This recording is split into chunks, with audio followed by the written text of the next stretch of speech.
Hello and welcome back to the channel. For today's video we are going to be making this super gorgeous maxi dress. Now this dress, I always say every dress I make is my favorite, but this one is actually one of my favorites. It is so complimentary on the body. It's nice and tight, yet the hem is nice and loose. Now I will tell you this, right? The key to getting that perfect fit when it comes to a pattern is you need to know how to manipulate your pattern. So what I've done for my pattern is I removed my side seam allowance from the top up until the hip, and then I kept the seam allowance below the hip going down to the hem. What you're going to do is you're just going to blend in your seam allowance. So remove it from the side seam and then blend it into the below the hip all the way down. The reason why I'm doing this is because when we design patterns, we make them according to standard measurements, and so when you fit your pattern, it is going to fit on you very comfortably. So I would suggest that if you're going to make, when you're making your sample piece, make it without doing this trick. It is going to fit you very, very comfortably. But if you know yourself, you're somebody that likes something nice and tight, I would say try this trick. Remove the side seam allowance and then keep the rest of the seam allowance below the hip so that our flared hem is nice and loose fitting, right? So that's the trick. But then if you want something that just is very comfortable and gives you a lot of freedom to move, then keep that seam allowance. So that's the trick. For the pattern, you are going to need 1.5 meters of fabric. We are using 4-way stretch fabric. My fabric that I use, which is the fabric that I always use, is Bonbon. If you've watched my other videos, you would know I always use this fabric. It's Bonbon. It's 95% polyester, 5% elastin.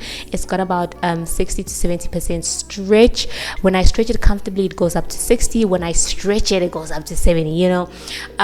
So when you are cutting your pattern pieces, everything you need to know about putting your pattern together will be written in your PDF document. Everything that you need to know about how to cut your pattern will also be indicated on your pattern pieces. You might have not seen it on my pattern piece because I know how to cut. I already know how to cut the fabric. But anyway, on your pattern pieces, everything will be indicated. So you're making sure that you are cutting along the selvage, meaning that the stretchiest part of your fabric should always be running horizontally on your body, because that's where we're going to have the most stretch. That's where we have the bust, we have the stomach, and everything. So now this fabric is a little bit see-through, but we can get away with it. It's not like if it was white it was going to be really, really see-through.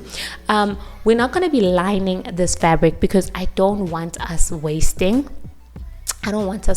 fabric, right?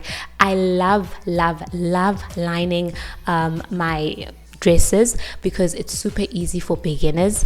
You don't have to worry about binding, but this pattern we're not going to line it. We're actually going to only be lining the bust area. So on your pattern pieces, there is going to be a part that indicates, there's going to be a line that indicates where you need to cut for that bust lining. Cut along that line. Anyway, let's get into making our straps. My straps are 15 inches long. You are going to also make your straps 15 inches long. That should be universally perfect for everyone. Now I am using a serger. You do not have to use a serger to do this. You can be using your zigzag stitch when you are sewing this pattern. I'm using a serger because I have one and I have to use it. Anyway, now you're gonna take your front piece and you're gonna put it right side facing up. Place your straps.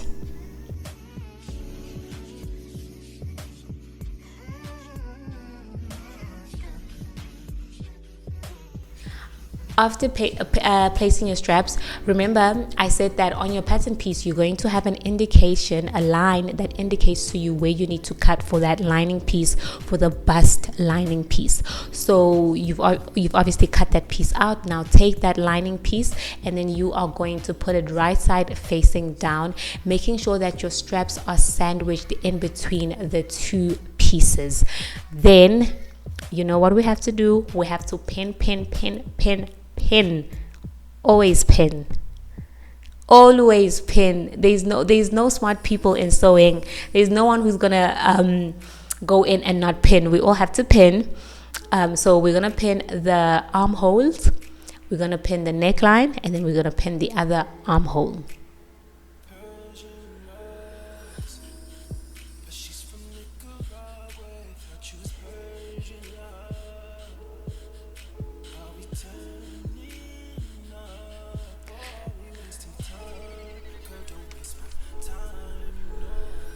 Now that you are done pinning, you are going to sew your armhole, your neckline, and the other armhole. Remember, if you're using a zigzag stitch, you will use that. If you are using a serger, start with the basting stitch, then take it to your serger, because you and I both know how intense a serger can be. So I'm done serging those two pieces together, and voila, here are my straps. Now I'm done with the front. Let's move on to the back. Now for the back, what you're going to do is turn your front piece right sides out, right? And then what you want to do is you want to make sure that the bigger piece, the main piece, is facing the main piece of the back, right? See how my front piece, the bigger piece, the main piece, is kissing my main piece for the back. This is very important. You have to place it like that. Then put your straps where it is indicated. Then now place your other back piece, your lining back piece, right side facing down, right side's kissing, and then we are going to pin. Remember, there are no clever people when it comes to sewing. We all have to pin. It's tedious, it's annoying, but we have to do it. That is the cost of beautiful work.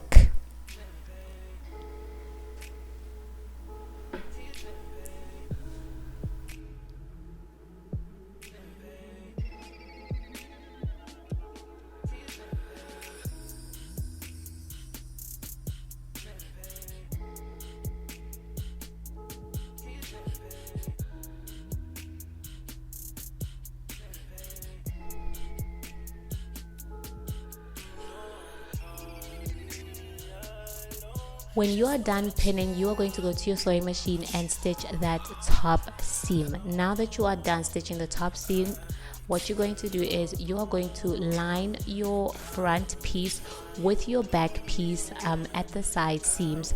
Then what you're going to do is you're going to take that back lining piece, and then you're going to fold it over onto your two front pieces, and then you are going to pin the side seams going all the way down to the bottom seam or your hem. Remember that your front piece needs to be sandwiched between your two back pieces.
Now when you are done pinning, you are just going to stitch your side seams at this point.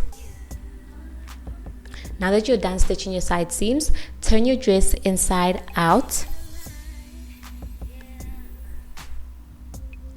And this is what it looks like. Make sure that you pull everything out and make sure that all your seams are resting properly and everything is in alignment. Now what you're going to focus on is hemming your dress. To hem your dress is going to be super simple. All you need is a twin needle or a zigzag stitch. I am going to be using a twin needle because I wanted to have that professional look. So I'm going to fold it in once. I'm going to fold it in once like that. Then I'm going to use a twin needle to just stitch it down. Now when I'm done using my twin needle, this is what my hem looks like. It's nice and neat and professional. And then what I'm going to do is I'm going to cut the excess off. As you can see on the back, it made like a zigzag stitch. There are a lot of videos on YouTube that show you how to use a twin needle. I would suggest that you check them out. I will link a video that might be helpful for those of you who are not familiar with twin needles. But if you're a beginner, you're definitely going to need a twin needle. Sorry, you're definitely going to need a twin needle if you are going to work with stretch fabrics. And there we go, guys, we're done making the dress. Make sure that you share a picture. Of course, I want to see a picture on my Etsy store of you rocking the dress. I hope that you found this video helpful. Do not forget to subscribe so you can see the many patterns we are going to make. Bye.